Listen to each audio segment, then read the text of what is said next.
Good day everyone, this is Frost and this is Qjmotor.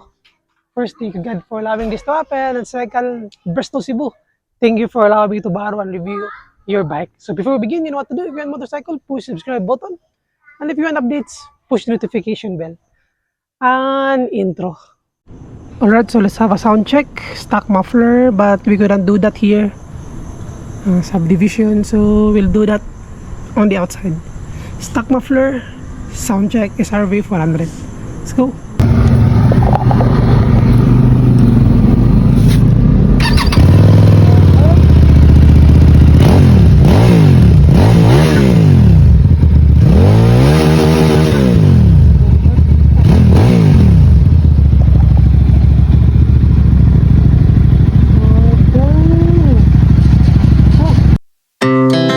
Our hearts beat to the city streets. We began to feel the fire. We rise like tall buildings as the chemicals they take us higher. The night's young. Alright, so what we have here is the Qjmotor SRV400, price at for discounted price around 269,000. So Qjmotor and Bristol has formed a partnership and Bristol as their dealer. So one nice thing about this company or two companies, they actually give you a lot of discounts, and the moment that you purchase a bike, they actually give you a 10,000 worth of freebies. So that is a very good deal. The moment you purchase the bike, the moment that you get out of the store, you already own a lot of things. Okay, so if you're wondering what is Qjmotor, Qjmotor is a Chinese company, but not your typical Chinese company that you always see in the news or experience. They are actually a very good and premium company. They have been here for quite some time already, and they have a lot of experience in terms of quality motorcycle. So right now, Qjmotor is partnered also with Harley Davidson. So in the Asian market, so that being said, they actually provide you a very distinct reason that they are very good quality. So that's enough. So let's go for the engine specs and continue. Stop. Alright, so let's be honest guys, this kind of motorcycle or this kind of bikes are inspired by the Harley Davidson. So if you're looking for a V-twin and you cannot afford a Harley Davidson, but at least you have the same feeling or the same at least design, you can actually choose this one. One nice thing about this one is it is already a 400cc, can go any places here in the Philippines, even in the highway or NLEX that requires a 400cc displacement. So as you can see here, this is actually V-twin. So if you're going to listen to the engine sound, it actually is very nice. Especially if you change it on aftermarket. It becomes more aggressive, more powerful. It may not be as strong as the Harley Davidson or other V-twin because this is only a 400cc displacement. But this is already a very nice thing or a very starting point for you. Starting point for your motorcycle journey. Especially if you love V-twins.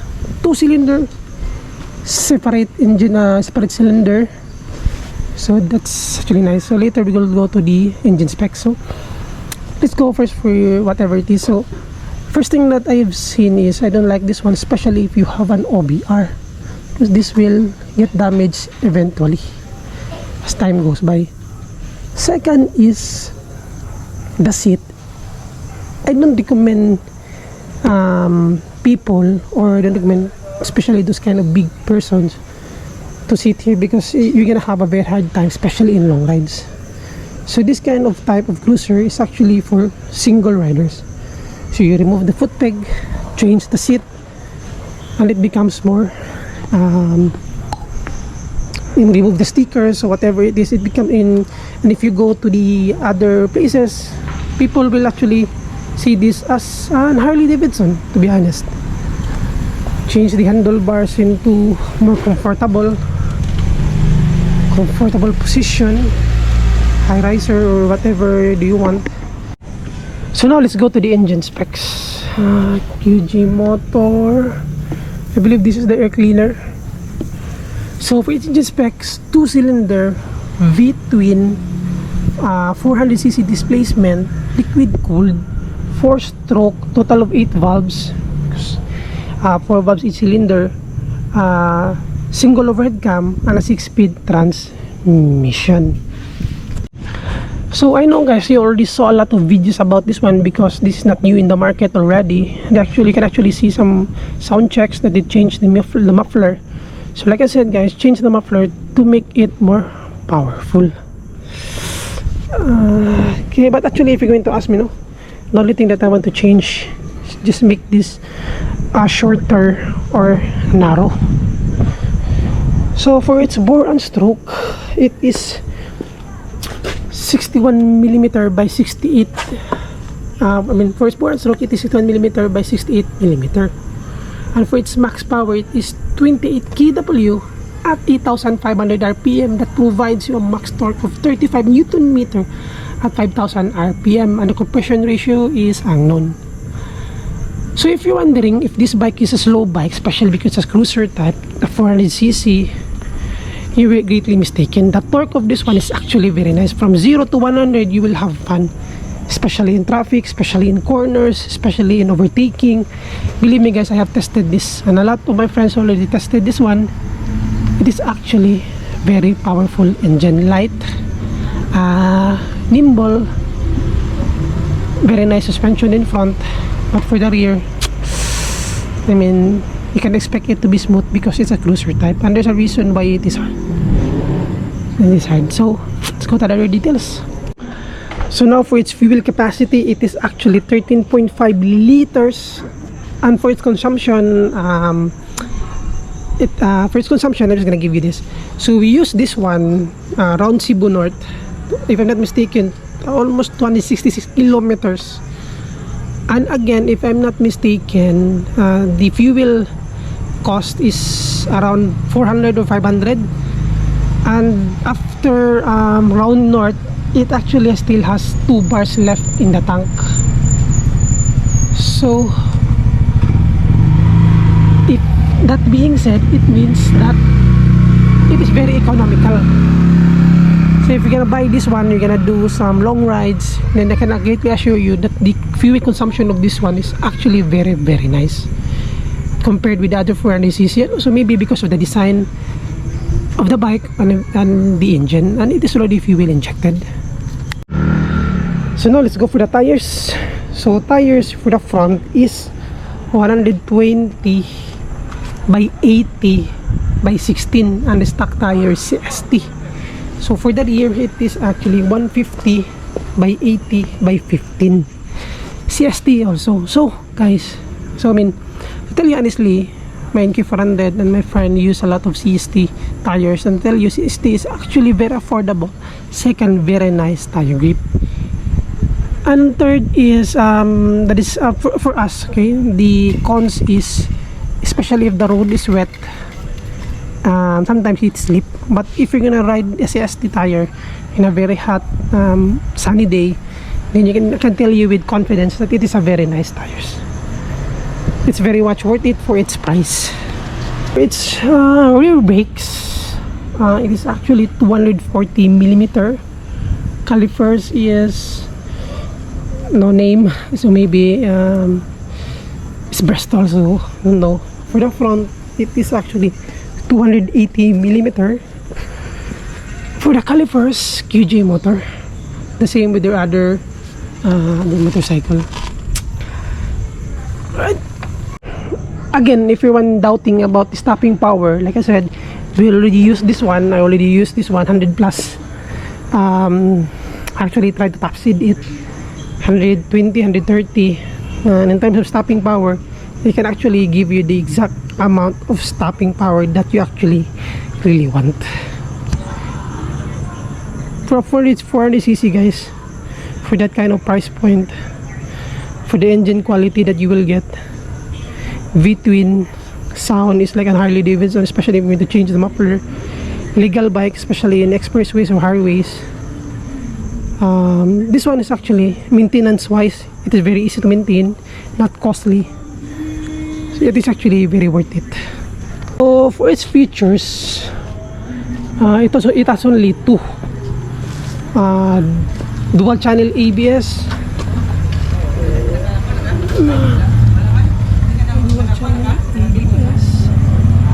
and a USB port. So the USB port is here, I don't know if you can see that. So in terms of, you know, long ride, your phone gets low, but at least you have an option to charge your devices. Okay, so let's go for the other part. So here, what you see here is very normal, very typical for a 400cc bike.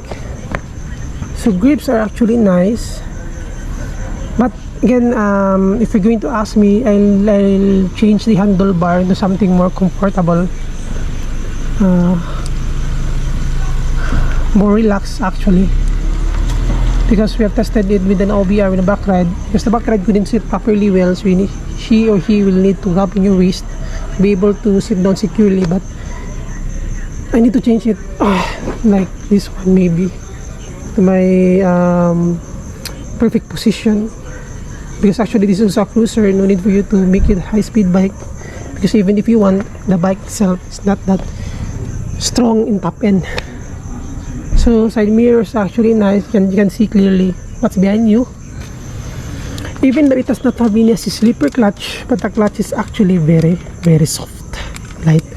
So passing light, integration for the digital panel display, high beam, low beam, turning indicator, horn, ignition, kill switch, ignition, hazard, then start. Brake levers can actually be adjusted, so that's a good thing. And also the clutch is covered, so you'll be confident that water and dust wouldn't go here, so the longevity of that will be much more nicer. So the key is this one, like a Swiss knife. So this is not new already. If you saw a lot of reviews about the Benelli, because they also own Benelli. So let's check the display. Right, so already have a light on the switches. So neutral, ABS, chicken gen. So tachometer, RPM, time, speed, gear, and fuel. So I guess that's it, guys. So if you're going to change select, if you're going to select button, it will change into trip A, trip B, then total. So for the enter, actually if you're gonna hold that, it really changes the time. So that's it, very simple, very easy to understand, nothing sophisticated, very good for beginner riders. Display is actually nice, very sturdy and strong. The display is clear even in daytime, so that's a good thing for me. So I guess that's it. So let's go to the other places or other details. Okay, so this is what it looks like for the hazard. So we see here Qjmotor logo round to the rear. So that's actually very nice, very clear.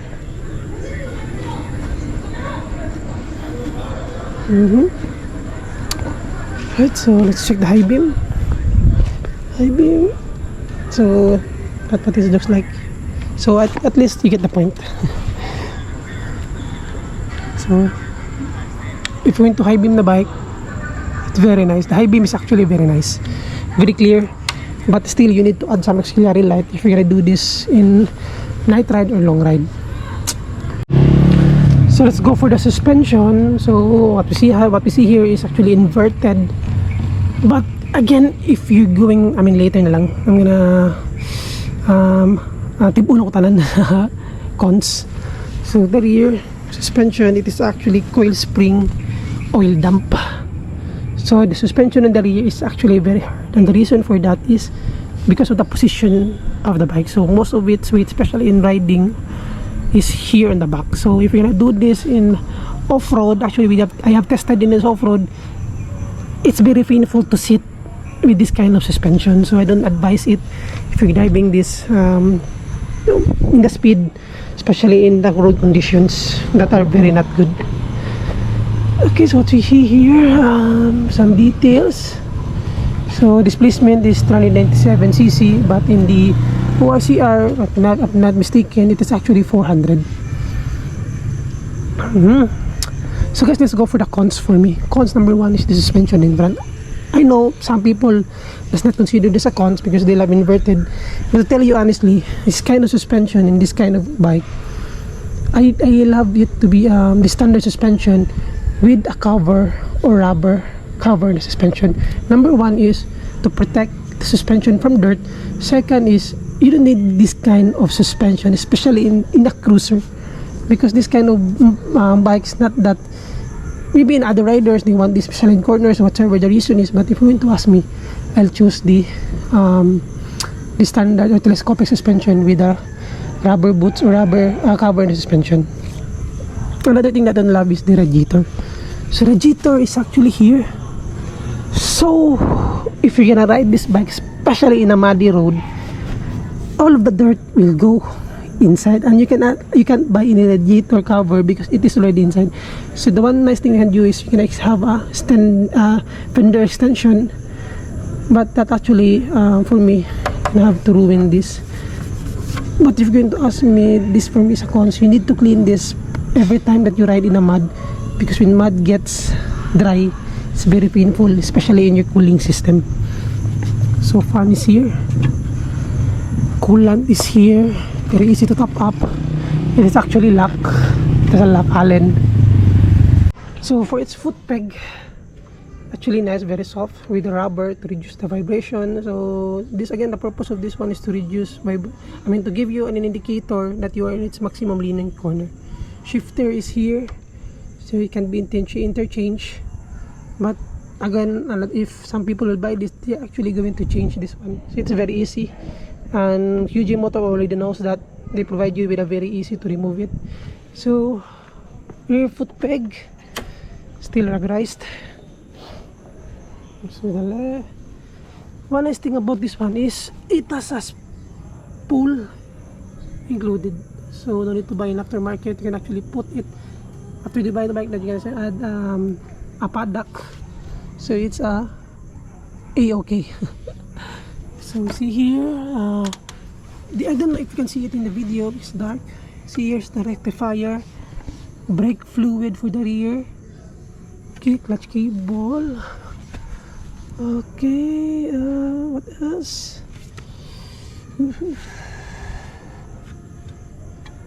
Metal, plastic, different kind of plastic. Tank is metal, plastic. This is metal, plastic. I know, metal.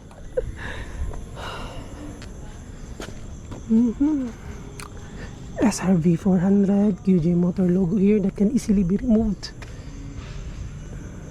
Metal chain. So that's it, guys. So let's go for its dimensions. So alright, let's go for its dimensions. So as you can see, this bike is not that big if you consider the wheelbase, but it is actually very good for Filipino riders. So again, I am 5'11", seat height is 700mm. So this is the sitting seat height or the sitting position. For its curb weight, it is around 164 kilograms. So for a 400cc, that kind of weight, it is actually a very good offer, especially if you're riding in traffic, or it's very light, especially nimble and aggressive. So for its ground clearance, it is 160mm. So I don't recommend this in off-road because the suspension is bad and actually the clearance is not that good. Okay, so this is what it looks like. So you're gonna change the handlebar into something that resembles like it's the benchmark, the Harley Davidson. So this is the position. So as you can see to the seat, there's no more space for an OBR. So again, guys, that's it. So okay, so let's have a test drive and let's check the power. Let's go. All right. Okay.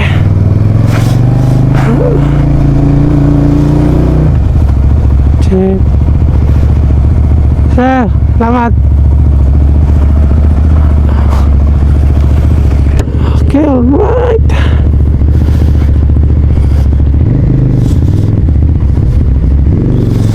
So we can test the light here.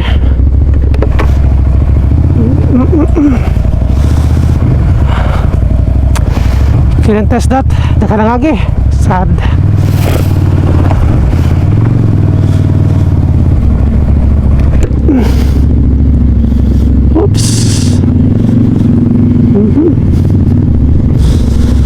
SRV400. Very good target. Very good torque. So high beam. At least you get an idea ba kung unsa. Yellow beam.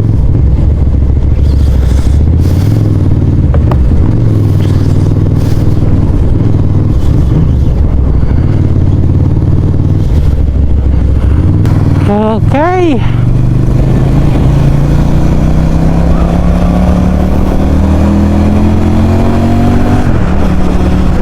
So in terms of riding position, the riding position of this one is, like I said, I already tested this in long ride. It's very comfortable, except on the rear, especially if you're driving in no, not that kind of good road. So especially if you're driving fast, you'll actually feel the toughness of the suspension on the rear. But in terms of the front, I have no issue, except that the suspension is inverted. So the handlebar is good for a standard person, but if your hands longer or shorter, I advise that you change it into something, you know, that resembles really a big bike. I mean, it's a big bike, but at least it becomes more aggressive in terms of people watching you. So as you can see, the display is very clear, very easy to look at.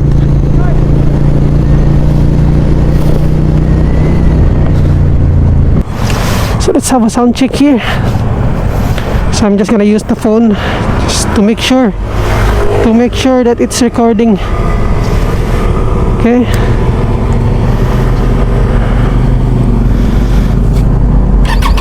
All right.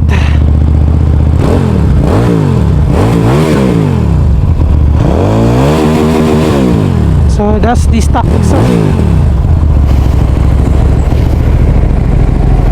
Okay, so let's go.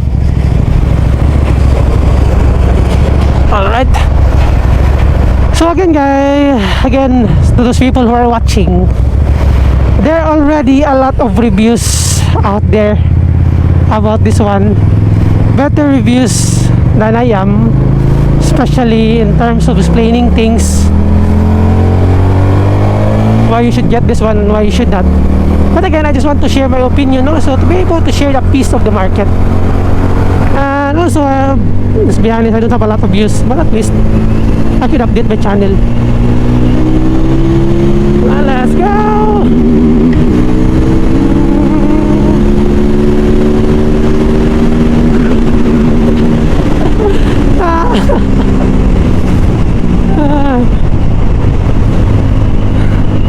The feeling of riding a cruiser is actually nice, very relaxed. I mean, the name itself, cruiser, cruising, just cruising in the places. So this one is actually good if you're that kind of person that do long rides in a chill ride. Chill ride that at least the bike can give the power also that you want, especially if you're gonna do some riding with your friends, because if you're riding with your friends, there's no such thing as a chill ride.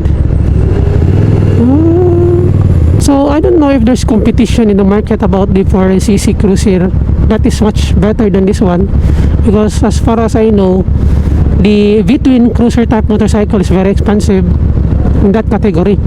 But in the 400cc, this kind of spec, this kind of quality, smoothness of the engine, power, delivery, this one is by far the best for me. Very worth it. Okay, 5, 4, 3, 2.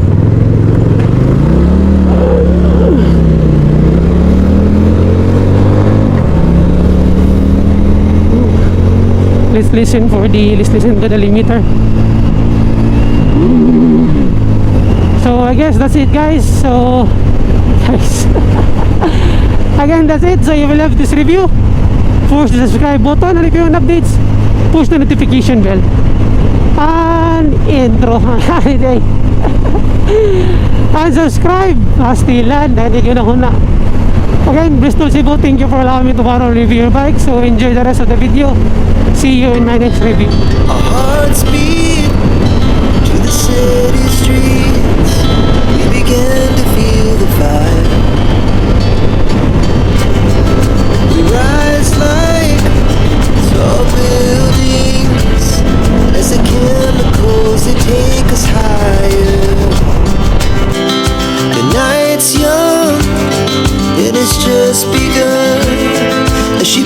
a hand